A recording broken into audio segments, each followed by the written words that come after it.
श्री श्री विद्यारण्य पीठ स्वामी जी के आशीर्वाद और मेरे गुरु जी श्री सद्गुरु कंदकूरी शिवानंद मूर्ति के आशीर्वाद से आप सभी को मेरा नमस्कार।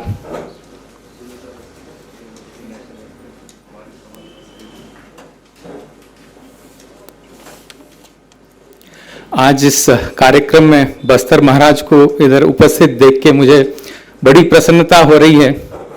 वे मेरे अच्छे मित्र हैं। आज यहाँ उपस्थित होने मेरे लिए बहुत सम्मान और सौभाग्य की बात है। मैं आप सभी के सामने अपने पूर्वज द्वारा 500 वर्ष से भी पहले किए गए कार्य के लिए खड़ा हूं। विजयनगर साम्राज्य की स्थापना भारत के इतिहास में एक युगांतकारी घटना थी।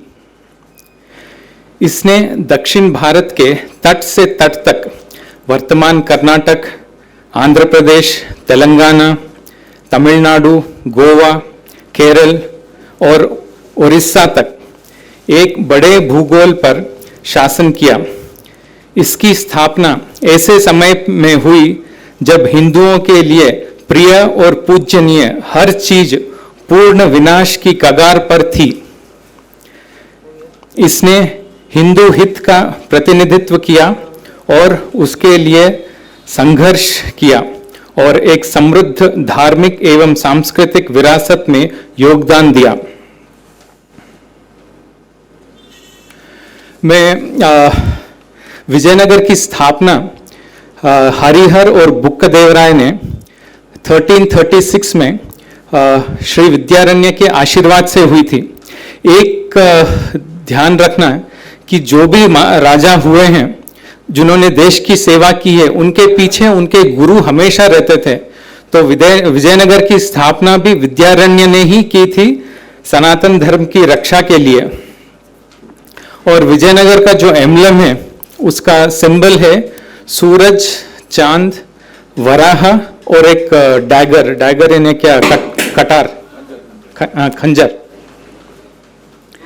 तो इसका मतलब जब तक सूरज और चांद रहेगा हम लोग सनातन धर्म की रक्षा करेंगे। और विजयनगर में 4 डायनेस्टीज थी, संगमा, साड़ुआ, तुड़ुआ और अरवीडू।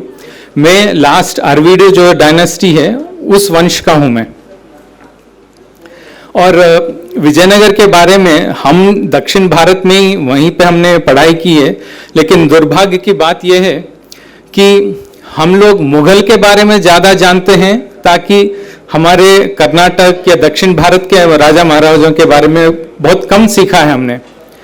और काफ़ी लोगों का मानना है कि 1565 में तालीकोट की जब युद्ध हुई उसके बाद विजयनगर खत्म हो गया। ये सही नहीं है, क्योंकि 1565 में हम्पी मतलब तालीकोट के युद्ध के बाद में द डेक्कन सुल्तनेट्स उन्होंने हम्पी को पूरी तरह से बर्बाद कर दिया, ताकि फिर से वो वहाँ पे राजधानी न बसे। उसके बाद क्या होता है, वैसे जब विजयनगर की स्थापना हुई 1336 में, the first capital was Anegundi, जहाँ पे मैं अब रहता हूँ। आनेगुंदी में रह के हक्का और बुक्का ने हम्पी में विजयनगर की स्थापना करते हैं। और उन्होंने गांव के बीच में हजाराराम का एक मंदिर है, मतलब वो मंदिर ठीक गांव के बीच में स्थापना की, क्योंकि उनका मानना था कि राम राज्य बने यहाँ पे। और पहले आनागुंदी, उसके बाद हम्पी। जब हम्पी 1565 में जब डिस्ट्रॉय हुआ तो कैपिटल पेनुगुंडा में शिफ्ट होता है, अनंतपुर के पास में है, आंध्रा में। तो वहाँ पे हम जाते हैं। पेनुगुंडा में कुछ साल वहाँ से रूल करके फिर चंद्रगिरी तिरुपति के पास में, फिर वेल्लोर में कुछ साल, फिर अंत में वापस हम आनागुंदी में आके बस जाते हैं। तो 1565 के बाद में कृष्णदेवराय के ग्रैंडसन वेंकटपति राया बोल के होते हैं, वो जो भी मतलब लैंड हमने तालिकोट के युद्ध में हमने खोया था, वो सब we regain back that land. So उनके भी गुरु थे ताताचार्य बोल के, सो उनकी आशीर्वाद से पूरा जो भी हमने खोया था वो सब वापस हमने कैप्चर किया। लेकिन वेंकटपति राय के बारे में बहुत कम लोग जानते हैं, इवन कर्नाटक में भी काफी लोगों को उनके बारे में नहीं पता है। साम्राज्य की स्थापना हिंदू धर्म की रक्षा के लिए की गई थी। रक्षा का मूल्य सिद्धांत केवल हिंदू धर्म ही नहीं बल्कि सभी संप्रदाय और धर्म की रक्षा और धार्मिक पूजा अर्चना की स्वतंत्रता प्रदान करना था, जो हिंदू धर्म का सार है। विजयनगर के राजाओं ने साम्राज्य की स्थापना से ही इस महान नीति का पालन किया, जिसकी वजह से सभी संप्रदाय और धर्म फूले फले। विजयनगर के राजाओं ने मंदिरों का पुनर्निर्माण किया और हिंदू समुदाय को पुनर्जीवित किया, और यही कारण है कि दक्षिण भारत में मंदिर और परंपराएं आज भी जीवित हैं। और मूलतः यह साम्राज्य दक्षिण भारत में सनातन धर्म का रक्षक रहा है। दुर्भाग्य से इसी राजधानी हम्पी के अधिकांश मंदिर को 1565 में तालिकोट के युद्ध के बाद दक्खनी सुल्तनत के इस्लामी आक्रमणकारियों ने नष्ट कर दिया है। और एक बात मैं आपसे शेयर करना चाहता हूं, विजयनगर की स्थापना के पहले ही मदुरई सल्तनत वगैरह ने मदुरई का मीनाक्षी मंदिर उसको डिस्ट्रॉय कर दिया था। श्रीरंगम का मंदिर भी डिस्ट्रॉय हो गया था। तो विजयनगर की स्थापना के बाद सबसे पहले श्रीरंगम का मंदिर को फिर से पुनर्जीवित किया, और कुमार कंपन्ना जो बुक्कराया के बेटे थे उन्होंने मदुरई मीनाक्षी का मंदिर को फिर से पुनर्जीवित किया। तो इसके बारे में कुमार कंपन्ना की धर्मपत्नी गंगा देवी, उन्होंने एक मधुर विजयम बोल के एक बहुत अच्छा पोएम लिखा है, उसमें इसका सारा वर्णन है। मैं जब तमिलनाडु गया था तो वहां पे एक ऑफिसर ने मुझे कहा था कि तमिलनाडु में आप देखिए इतने सारे मंदिर हैं, करीब 30,000 से ज्यादा मंदिर तमिलनाडु में हैं, और अभी भी ये इतने अच्छे स्थिति में इसीलिए हैं क्योंकि वो जमाने में राजाओं ने काफी लाखों एकड़ जमीनें सारे मंदिरों को दान दिया था। सो जो भी उत्पाद इस जमीन से होती थी वो मंदिर के द्वारा फिर जनहित में उसका इस्तेमाल किया जाता था। तुलु वंश के श्री कृष्णदेवराय साम्राज्य के सबसे महान शासक थे। उनके शासन में विजयनगर अपनी चरमोत्कर्ष पर पहुंचा। श्री कृष्णदेवराय को अशोक, समुद्रगुप्त और हर्षवर्धन के साथ एक शक्तिशाली सम्राट माना जाता है। विजयनगर के मंदिर धार्मिक दृष्टिकोण से भी विशेष है क्योंकि यह किष्किंधा की भूमि है और दक्षिण भारत का एकमात्र स्थान है जहां पंच सरोवर में से एक पंपा सरोवर इस स्थान पे है। यंत्रोद्धार हनुमान मंदिर का वह स्थान है। ये माना जाता है कि रामायण काल में श्री राम और हनुमान पहली बार यहीं उनकी भेंट हुई थी। यह श्री व्यासराय जो कृष्णदेवराय के गुरु थे, उन्होंने इस मंदिर की स्थापना की। इसके अलावा उन्होंने 732 और हनुमान की मंदिरों की स्थापना की है।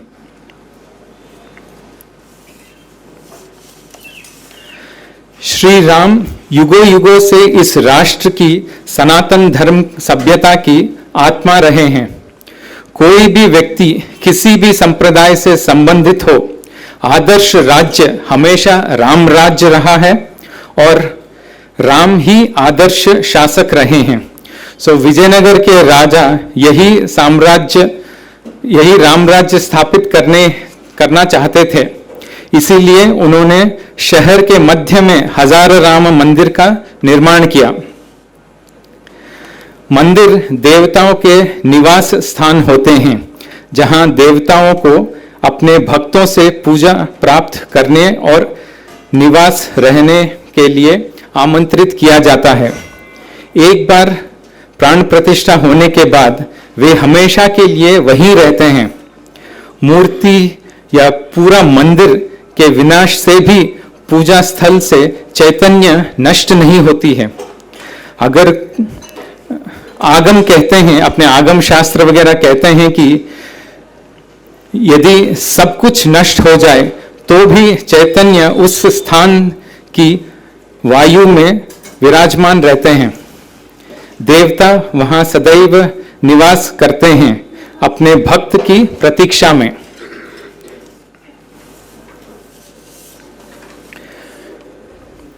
मैंने हम्पी के सभी मंदिरों में पूजा पुनः आरंभ करने का संकल्प लिया है। एक अस्थायी व्यवस्था के रूप में देवताओं को प्रसन्न करने के लिए हम्पी के मंदिरों में जीर्णोद्धार और पुनः प्रतिष्ठान के हमारे प्रयास के लिए उसके आशीर्वाद प्राप्त करने के लिए हमने पिछले 3 वर्ष से हम्पी के आसपास के सभी देवताओं के लिए पद्मदल पूजा शुरू की है। अब हमारा उद्देश्य हजाराराम से शुरू करके हम्पी के मंदिरों में पूजा को पुनर्जीवित करना है। हमें पुनः प्राण प्रतिष्ठा और पूजा आरंभ करने की आवश्यकता है, क्योंकि अब हम किसी विदेश शासन के अधीन नहीं हैं। मंदिरों को अभी इसी रूप में रहने देना धार्मिक नहीं है। आज दुनिया भर में हम 1 अरब से ज्यादा हिंदू हैं। हम मरे नहीं हैं। हमारे देवता हमारी प्रतीक्षा कर रहे हैं। कोई कारण नहीं कि हमारी मंदिर मृत ही रहे। ये संग्रहालय नहीं है। हमारे देवता केवल जिज्ञासु की वस्तु नहीं है। भक्त होने के नाते हमारा कर्तव्य है कि हम उनकी पूजा करें। किसी राष्ट्र की महानता केवल उसकी संपत्ति और सेना शक्ति से नहीं, बल्कि उसकी चरित्र से मापी जाती है। एक प्राचीन संस्कृति जो आज भी जीवित है, भारत की विशेषता है। भारत तभी जीवित है जब उसकी संस्कृति जीवित है। पारिवारिक व्यवस्था उस संस्कृति का धरोहर है। इसलिए यदि घर में माता पिता मूल्यों का पालन नहीं करते, तो हम अपने बच्चों को उन मूल्यों का आत्मसात करने की अपेक्षा नहीं कर सकते, और हम अपने देश के सशक्त और प्रगतिशील होने का आशा भी नहीं कर सकते हैं। हमें अपने विरासत पर गर्व होना चाहिए। हम भारत माता की संतान होने का सौभाग्य महसूस करना चाहिए। यह गर्व हमारी संस्कृति और विरासत की स्पष्ट समझ से उपजना चाहिए। हिमालय की बर्फीली पहाड़ों से लेकर कन्याकुमारी तक, आदिवासियों के जंगलों से लेकर बड़े शहरों तक, हवेलियों से लेकर साधारण बस्तियों तक, यह एक संस्कृति है, एक परिवार है जो अनेक रूप में खुद को अभिव्यक्त कर रहा है। ये अंतर्निहित एकता जो सतही विविधता को बनाए रखती है, भारत की सुंदरता है। जिस प्रकार उन दिनों विजयनगर साम्राज्य ने हमारी सनातन धर्म की रक्षा की थी, उसी प्रकार अब हम सामूहिक रूप से कार्य करना होगा ताकि अगली पीढ़ी को इसे आगे बढ़ाने तथा उन गौरवशाली दिनों को वापस लाने के लिए प्रेरित किया जा सके। आइए हम सब संकल्प लें कि हम धर्म के मार्ग पे चलेंगे और अपने महान भारत के पुनरुत्थान की में अपना सहयोग देंगे। मैं आकाश और उनके परिवार को धन्यवाद देना चाहता हूं कि उन्होंने मुझे यहाँ पे आमंत्रित किया और आप सभी से मिलने का मुझे एक सौभाग्य मिला है। सर्वे सुजन सुखिनो भवन्तु, सर्वे जन सुजना भवन्तु। जो धर्म के मार्ग पे चल रहे हैं वो सब सुख शांति से खुश रहें और अपन सब धर्म के मार्ग पे चले। जय विरूपाक्ष।